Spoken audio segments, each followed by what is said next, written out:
I want to do something a little bit different today. I want to go through my section in the database about taxpayers under economy just to highlight how expensive this administration has been for this country and how expensive they continue to be. So I'm just going to read some things off. Okay, and I'll put the link in the description below. November 1st, 2017, the Tax Cuts and Jobs Act of 2017 reduced corporate tax from 35% to 21%. As a result, the richest people took their own tax breaks while inflating their own wealth. It was the largest stock buyback in history. It caused a 120% billionaire boom, and it widened the deficit. February 15th, 2019, Trump declared a national emergency so he could redirect $8 billion away from military construction and Treasury funds towards building the border wall, and the ACLU sued. May 24th, 2023, several states passed legislation forcing Americans to divert their tax money from public schools towards private schools for the elite. January 20th, 2025, the Big Beautiful Bill expanded tax cuts that disproportionately benefit high-income earners, with the top 1% receiving over $1 trillion in tax cuts over the next decade. May 20th, 2025, Trump and supporters announced the lackluster No Tax for Tips bill, which ended up being temporary in nature, featured an income cap up to $25,000, and excluded payroll and state taxes. June 24th, 2025, the Trump administration scrambled to rehire federal workers fired by DOJ. Those DOJ cuts cost taxpayers an estimated $135 billion. July 4th, 2025, as outlined in Project 2025, Trump signed a sweeping reconciliation bill, H.R. 1, that would add $3.3 trillion to the national debt, eliminate renewable energy subsidies, and terminate clean energy incentives in the Inflation Reduction Act of 2022. July 28th, 2025, retrofitting the gifted Qatari 747 into Air Force One was estimated at $1 billion in taxpayer dollars. September 14th, 2025, Trump requested an additional $58 million in taxpayer funds for security. September 14th, 2025, Trump's government spending on immigration reached $75 billion. October 12, 2025, the Trump administration bailed Argentina out with $40 billion in American taxpayer dollars. In November, the Senate refused to vote for a takeback of those funds during the shutdown, while millions of American families went hungry. October 16, 2025, Trump proposed building a giant victory arch overlooking Arlington Cemetery. No word yet on how much that's going to cost. October 22nd, 2025, Trump pushed onward with a lawsuit against the DOJ for $230 million.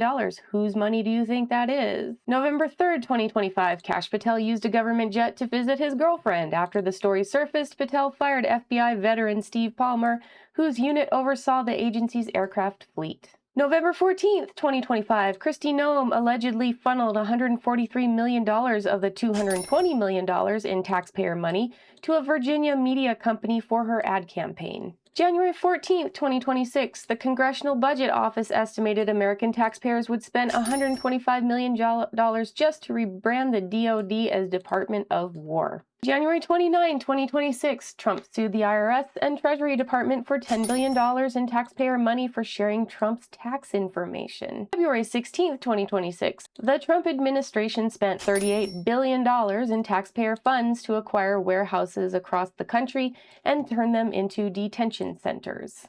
March 10th, 2026, Pete Hegseth used taxpayer money for a lavish spending spree while SNAP expired. $9 million on crab legs, $6.9 million on lobster tail, $98,000 for a grand piano, $5.3 million on Apple devices, $15.1 million for steak, $124,000 on ice cream machines, $139,000 on donut orders, $225 million on furniture, $12,000 on fruit basket stands, and $50.1 billion on grants and contracts. March 10th, 2026, the first 6 days of the war in Iran cost American taxpayers $11 billion. That was the first week. March 17th, 2026, Trump offered a $1 billion payoff to big energy companies to walk away from their wind farm leases. Apparently, he wants us to have to over-rely on oil. Of course he does.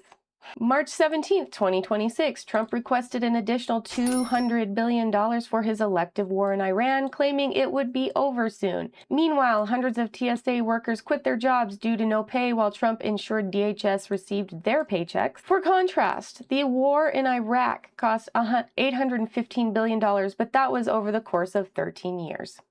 Fast forward, the U.S. entered a deal with Iran in June to give them $300 billion for reconstruction. March 29, 2026, Trump touted more plans for his ballroom to include bulletproof glass and drone-proof construction. This during a war in Iran, the lowest job market in decades, surging inflation, unaffordable healthcare, increasing poverty, and a shutdown. April 3, 2026, Trump made deep cuts to the Low-Income Home Energy Assistance Program and recommended cutting it entirely, while simultaneously demanding $1.5 trillion in defense spending to support Israel's war. He stated, "It's not possible for us to take care of daycare, Medicaid, Medicare, all these individual things. They can do it on a state basis. You can't do it on a federal. We have to take care of one thing, military protection. We have to guard the country." April 15, 2026, the White House submitted plans for $125 million for the Triumphal Arch to overshadow Arlington. April 19, 2026, after the Supreme Court said Trump's tariffs were illegal,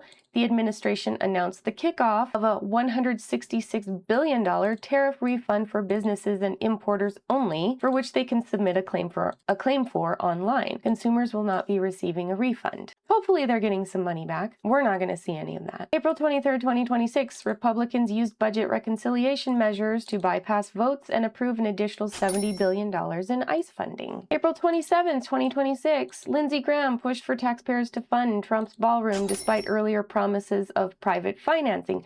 Remember, they said that they were going to pay for it themselves as a personal project. Now they want us to pay for it. May 3, 2026, all businesses received rejections for their tariff refund claims. May 6, 2026, Republicans proposed spending $1 billion in taxpayer funds on ballroom security features. May 11, 2026, Trump's reflection pool project was estimated to cost $13.1 million. May 12, 2026, Trump said, "I don't think about Americans' financial situation. I don't think about anybody." 2 days later, J.D. Vance denied Trump ever said this. May 14th, 2026, the White House erected a taxpayer-funded stage at the National Mall to advance Christian nationalism and exclude other religions. Co-president of the Freedom from Religion Foundation, Annie Laurie Gaylor, wrote, "Our Constitution is godless by design. The government has no authority to organize religious revivals, much less use them to promote a Christian nationalist agenda." Agree. Just as a side note, I am not against Christianity. I'm against taking the Lord's name in vain, and I'm against weaponizing God for power. Those are the things I don't like. May 16th, 2026, Trump dropped his $10 billion IRS lawsuit in exchange for a taxpayer-funded $1.7 billion slush fund to pay off J6 insurrectionists. I think it was $1.776 billion, like 1776. Get it? As part of the IRS settlement, the DOJ agreed to drop pending tax claims involving Trump and his family and never investigate them for tax fraud again. June 4th, 2026, Trump used a Cold War-era national defense law to grant $700 million to coal plants. June 5th, 2026, the Senate passed the $70 billion ICE funding budget. June 9th, 2026, a new report from the Government Accountability Office was released on ICE detention facility Camp East, Montana, which cited serious performance and oversight challenges and a huge drain in fraud, waste, and abuse of taxpayer money. June 10th, 2026, Representative Maxwell Frost of Florida wrote, "Instead of investing in you and ensuring you can afford your health care, groceries, or rent, they chose to hand $70 billion to agencies operating without any guardrails while terrorizing and brutalizing our communities." June 16th, 2026, an investigation was launched into allegations that Kash Patel created a $1 million personal slush fund of taxpayer money to pay off MAGA loyalists. June 22nd, 2026, Trump's UFC stunt destroyed the White House front lawn. Taxpayer costs to repair, pending. June 23rd, 2026, Trump's botched reflection pool project is estimated to cost taxpayers $16 million. July 2nd, 2026, the House voted to pass legislation forcing public disclosure of Congress member use of taxpayer dollars to fund sexual misconduct payouts. Didn't know that was a problem, but thank you for that. July 8th, 2026, Salem Media Partners released a taxpayer-funded movie By Dawn's Early Light that chastises non-Trump supporters and claims systemic bias against Christians during the Biden administration. So you and I are paying for that. So they're charging you and me to make a movie bashing you and me. Salem Media Partners also promoted election fraud claims in their other movie, 2000 Mules. July 19th, 2026.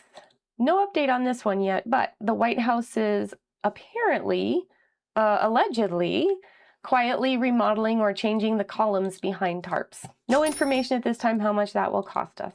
July 10th, 2026, Trump again drained the reflecting pool to try again. No information at this time how much that will cost us. Oh yeah, they had to leave the Qatari jet in Turkey over security concerns. So we'll probably pay some more for that too. July 12, 2026, West Virginia spent $3 million to establish an anti-woke university program. So state taxpayers get to pay that one in West Virginia. July 13th, 2026, a judge found that Trump misused court for his IRS case to earmark $10 billion in taxpayer money. July 14th, 2026, Republicans are expected to begin work on Reconciliation 3.0 for an additional $67 billion and $350 billion in Pentagon funding. July 14th, 2026, lawmakers were expected to vote on the National Defense Authorization Act to authorize an additional $1.14 trillion in military spending. July 14th, 2026, the Iran war cost reached approximately $100 billion.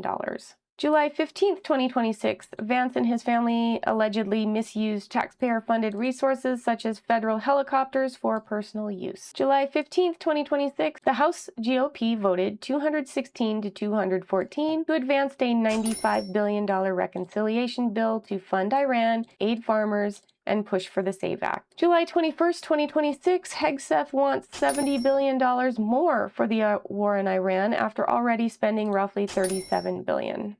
These numbers are flying all over the place because I was pretty sure that they had spent $100 billion, but at this point, it is impossible to keep track. I agree with you if you spot that some of these numbers are scattered, but that's because so much is going on. And this is just that one section. There's another section. And honestly, I think I need to update this file because there are more things costing taxpayers out the nose. For example, I could probably transfer over the border wall because Trump had been pitching since 2015 that Mexico was going to pay for this wall and people were believing him. But this was a very expensive and still it remains a very expensive project. This should probably be a different video anyways because not only did Mexico not pay for it, but I think in 2019 alone, the estimate was $5.7 billion, plus the different states had to pay their portion, along with federal taxpayer money. And then, so he redirected funds from military construction in the Treasury to pay. And that was like about $8 billion worth. And then some other things too, because it's kind of a whirlwind. But what about all of his ego projects, right? So he's been systematically defacing everything that he possibly can because he wants to rub his stink all over it, and make it look like a dictatorship with his little banners everywhere, because he's got to be such a princess. He's no king, he's a little princess is what he is. But I mean, look at this. He wants his face carved into the side of Mount Rushmore, and there are people introducing bills for that. He's completely destroyed our rose garden. So his little entourage is using, like the Army Corps of Engineers for little personal favors, releasing river water for kayaking on J.D. Vance's birthday. This victory arch is just to himself, and what disrespect, overlooking Arlington Cemetery. That's so disrespectful. Our East Wing is completely crumbled right now. People are starving, and he's worried about redoing one of the White House bathrooms in all marble, and he's got gold trim up everywhere. He wants to repaint the Eisenhower Executive Office. There's talks about demolishing the Wilbur J. Cohen building, and it's New Deal's mural. Look at all the fiasco we went over with the Kennedy Center renovations. Nobody wanted it. Nobody wants you. And so people just decided to stop using the Kennedy Center because nobody wants it. Nobody even likes you, except for your niche little group of lemmings. Those are the only ones who like you. And that was during a time back in February of 26 where Gallup issued a survey showing that millions of Americans were skipping meals to pay for their health care. They're skipping meals. They're skipping medication. That's not a good sign. And this time, it definitely is not Biden's fault. He wants to turn the East Potomac into a golf course. I don't know what's happening with the White House columns, if they're doing something with them or not. He wants to include a military bunker complex now under his ballroom. Maybe that's for when he completely destroys the world and pisses pisses everybody off so that they're all nuking us, he has some safe place to go, because that's what it's going to end up looking like. It's like this, you know, I could go down this list forever with all of his little ego projects and all of his self-idolatry, and his little golden statues and all of that. But I'm just going to sum it up by saying what this one judge had said. The President of the United States is the steward of the White House for future generations of first families. He is not, however, the owner. And that goes with anything. It's not just the White House. He doesn't own, he isn't king of all of these things. This is of the people, by the people, for the people. This belongs to us. He is in our house demolishing our things like a bull in a china shop. He doesn't have any right to do this. This is our home. This is our country. And he is destroying and dismantling it. So it's not just about taxpayer dollars anymore. This goes to the core of our democracy. Right now, he is terrorizing our democracy and our freedom and our pocketbooks too. I really don't want to do an opinion piece here. I guess I will say everything is allegedly and everything's an opinion. There you go. That's the legal side of it. I guess I'm just having one of my days where I'm really frustrated with the whole thing. Oh, I'm sure you are too. But thank you for letting me rant on that one. Thank you for watching, and take care of yourselves.